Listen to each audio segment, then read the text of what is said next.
شوية ميمزات حكاية. أنا لو المدير بتاعي شافني وأنا بشير ميمزاتي كلها على الفيسبوك هيرقعني علقة.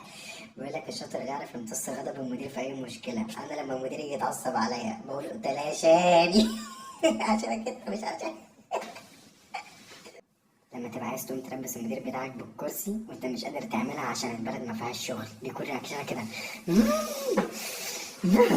حاجات كتير قوي عايز اعملها، بقى قاعد معايا كده عمال يهطل بالكلام، عايز اقوم بس ما بقدرش اعملها.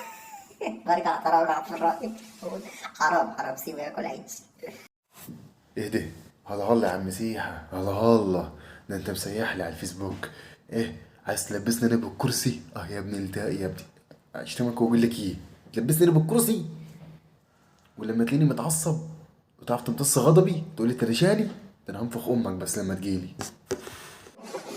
السلام عليكم. اهلا بيكم يا شباب موظفين. ايه ده؟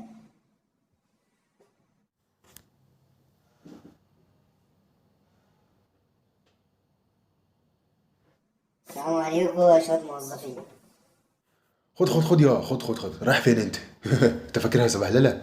حمام هي؟ خد هنا، خد يا حلو، يا اللي بتستخف دمك، تعالى لي عايز اسمع منك كام نكته وميمز على مديرك، تعالى لي يرحم امك. مديري حبيب قلبي والغالي على قلبي حبيبي. حبيبك مين؟ انا يا تشير لي ميمز على الفيسبوك وتسيح لي؟ انا دي محبة عليا نعمة، محبة. محبة ايه ونيلة ايه؟ انا يا تنزل لي بوستات تقعد تتريق بيها عليا وعلى الشغل؟ ده انا هظروفك تحويل للشؤون القانونية يخليك تقف كاشير على مقلة لب في كفر ابو معزة يا حيوان. ايه ده؟ انت هتتجنن ولا ايه؟ هتتجنن؟